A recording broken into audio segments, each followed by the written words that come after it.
Today I'm going to talk to you about adjustments. So it's important to know that if you want to be thinking about what layer you're on. I'm going to be putting it on this layer that my picture is on. And what you can do is you're going to click on this magic wand tool, and there are a lot of different adjustment tools that you can use. So if I'm going to start with the first one, and then this is the one that I probably use the most. This one changes the hue, so it changes the overall color. So you can see these different colors, and it's changing kind of rather dramatically with the flowers. So we can see how, ooh, nice and bright, I like that one. We can just see how these colors are changing just depending on what the hue is. So just I'm gonna kind of put it back. If I don't remember what it was, I can always click the back button that way. The next one I'm going to talk about is saturation. So this makes it completely desaturated. It's now a black and white artwork. And then the more it goes to the right, the brighter the colors will be. So then now it's super ridiculously bright. So it really does change the colors quite a lot. I'm going to put it at 50, which is the default. And then brightness can make it very dark. Let's try making it so you can see it's very dark already. When it's pretty, just 44 already makes it pretty dramatic, especially since down here was already dark on my image. Now if I add in the light, again, same, 65 is already super, super light. And if I put it, it'll go all the way to white. So that's something that you can play with. And again, hue, saturation, brightness. Those are the adjustments that are the first one that we are going to learn.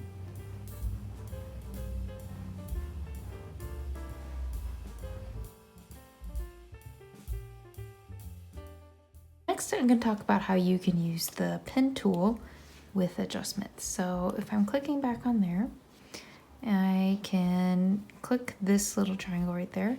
You can do the layer where it changes the layer as a whole, or you can do the pencil. So with the pencil, I already have it set on my brush. I can change which brush I want to use. Let's say, let's go to painting. I'm just gonna use the round brush, and I can change that color. So depending on the opacity, it'll change the color. This could be a nice shadowy color. And this is just an easy way to add in different shadows. This way it's having that nice like purpley, reddish, pinkish color. I can change it. Now it's blue. So everything is it's kind of making like that opposite.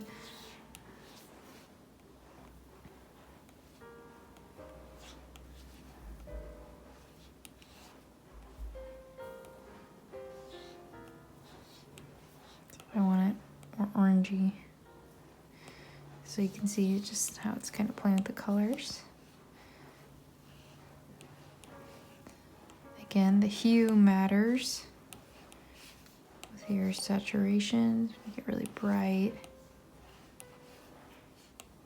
Okay, so let's put saturation. See, it's so bright right now. And then we could do the opposite where it's really, really dull. So saturation changes it again. Put that back at 50, 50-ish. And then the brightness, so it's really dark here, lighter as we go on. And then we can see these adjustments are being changed already by the different colors. So there are some things that you can play with when you're doing with the pencil tool as well. Give it a try.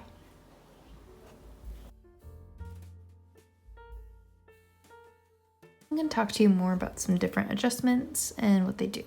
So color balance will change the colors. So we have all of these colors that are complementary colors for the most part. especially with these two, this yellow and blue, not quite as much, but you'll see that this dial makes it all the way blue. This one's yellow. So you can kind of change that. You notice how the mood and feeling changes pretty quickly with what kind of colors you're using. So I think that's something that's pretty cool. This is like ridiculously green. Hello, I like that, the hot pinkish colors there, but I don't really like that. Oh, and then you can do color balance, so you can change the midtones, all the colors that are medium, and then the highlights. If I want to change those, I can change those. So let's say I'm like, oh, I want the shadows to be more blue. I could change it. Maybe the midtones, I don't want it to be quite as green, so I can make it kind of highlight that and change that. And then maybe the highlights are red. So just by quickly changing those adjustments, you can turn your artwork pretty abstract in terms of color. Again, if you ever don't like it, you just click back. And it's important to note that on color balance as well, if you click it, you can also change the pencil. And you can play with those colors. So maybe you just want to use a little bit of that. You can kind of just add a bit.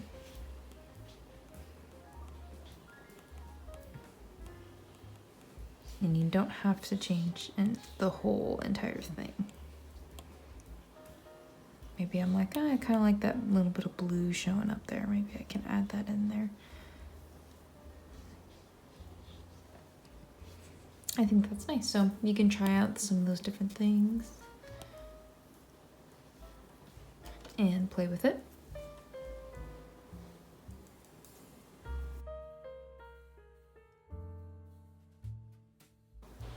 Next adjustment, curves. So curves will change by changing this point. You can change the different colors. So we can see that it's changing the red tones, gamma. Look how bright that is making it. Done.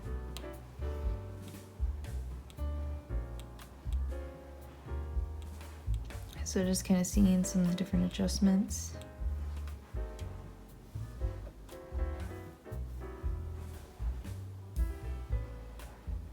And you can play with that. Next, gradient map. These are some that are already pre-made, and you can see, again, the colors are really drastic. You can click this, plus, and you can change the value of it a bit. Click done. And you can play with that a bit.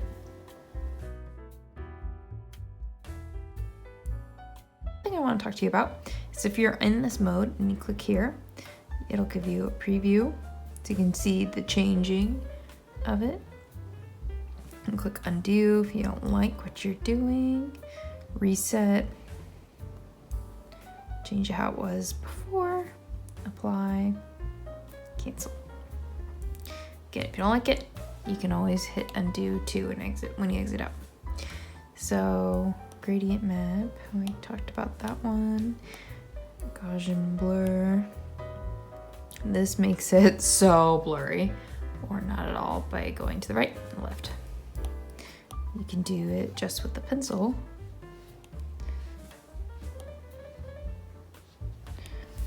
I can just kind of blur some things out if I want to. Maybe I just want this background blurred out. You can do that. So there's some cool things that you can do with that one. Next, motion blur.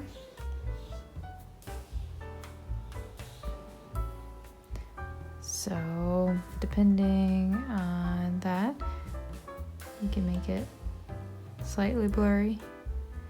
The more right you turn, the more blurry it is until it's like this complete, almost landscape looking picture. And then honestly, that one kind of hurts my eyes a little, but it's just another tool that you can do for blurring everything really quickly. Last one is the perspective tool, perspective blur. So there's the position. And then you can change it based off there. So if you notice it, they're all going to that point. Again, that kind of hurts my eyes, but I can change it over here.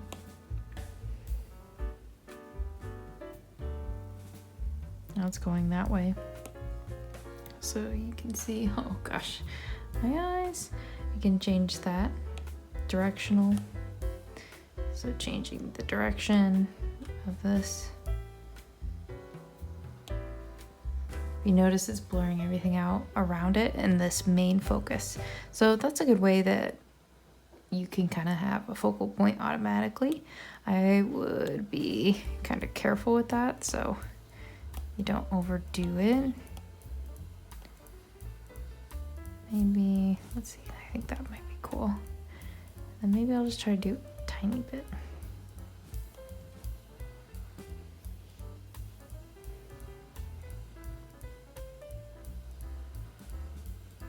%. There we go. That's a little more subtle. I like that more. So go ahead and try out those blur tools. The last two I'm going to talk about are Liquify and Clone. So to liquefy, you have so many options. First one is this push. So you can kind of push it around. Oh, there's reset is over here this time. So I noticed that for that one, it doesn't click as much.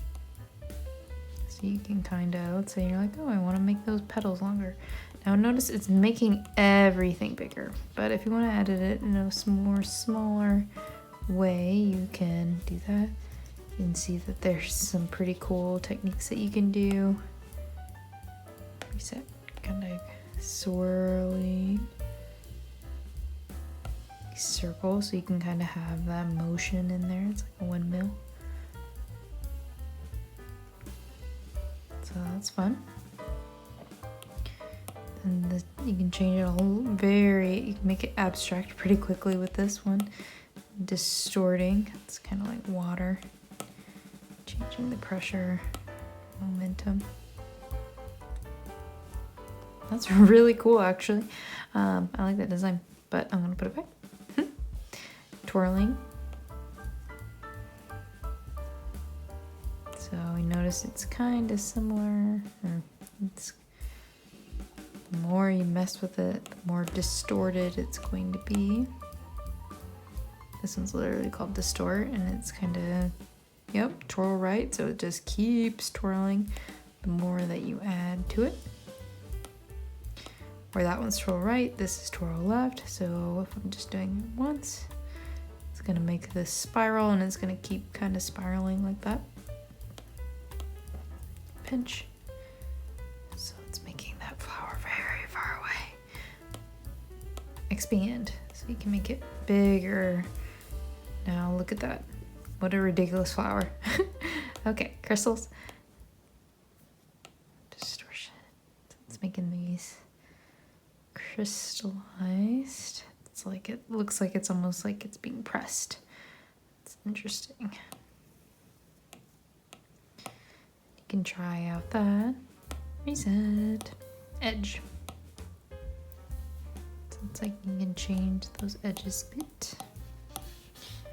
Remember, you can change the size. Please. Distortion can't be changed for this one.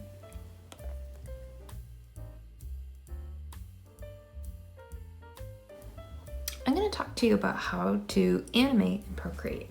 So what you can do is, if you're clicking your menu under Canvas, you'll click Animation Assist. You'll notice that there is one frame down there.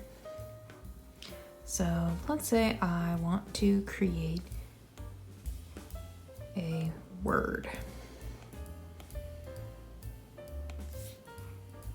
Okay, and I want this word to kind of change and move. So what I could do is I could add a frame. Right now we see a light version of it. That's what animators call an onion skin. So this is the frame that's before it. So what I could do is I can make it slightly, I can draw on it and make it slightly underneath that.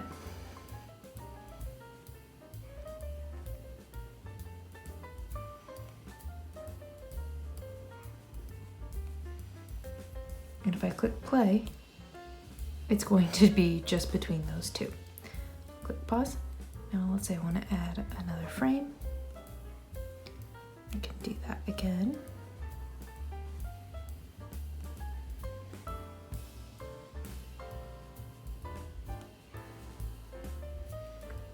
And one more time.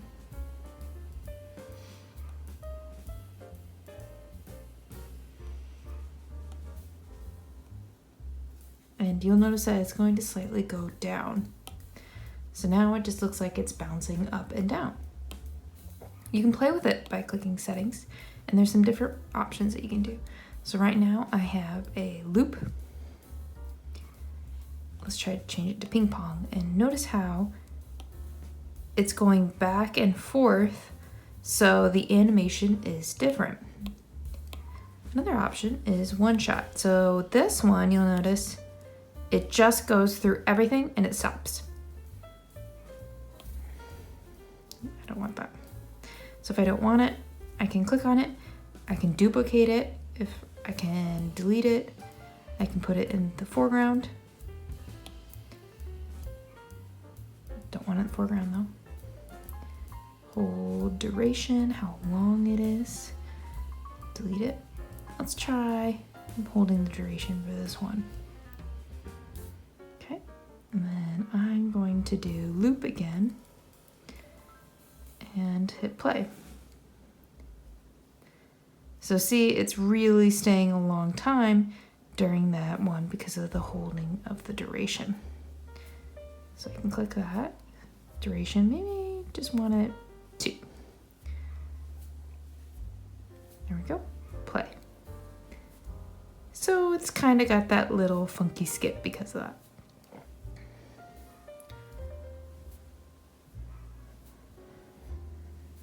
None, there we go. Settings, and then again, this changes the onion skin opacity so you can see it more or less. Seeing the onion skin frames, how much you want to see of those. Frames per second, so let's say I want, if you can create, increase that and click play, you can see it's going way faster. Let's do that even more and then see the difference. Now it's even faster. But again, let's make it slower. Less frames per second.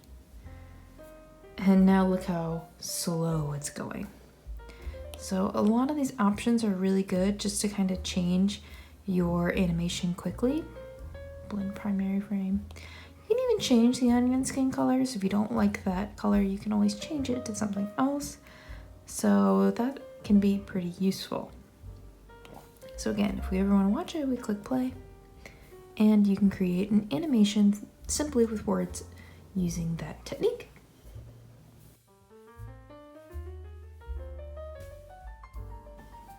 An assignment that you could do is you can create your own animation using Word, and then you can create a picture just to kind of create your own little GIF of something. It can be whatever you want. For me, I decided to do just Hubner art because that's the name of my Instagram and some of my other social media accounts. So that's what I have there. And what you can do is create your own animation. I have 4 frames. So when you click play, you can see that bouncing. And you can play, just kind of see the difference between loop versus ping pong. Just kind of see it. Ping pong. So just try it out. Try to make your own animation using words. It's pretty fun. Go ahead and give it a try.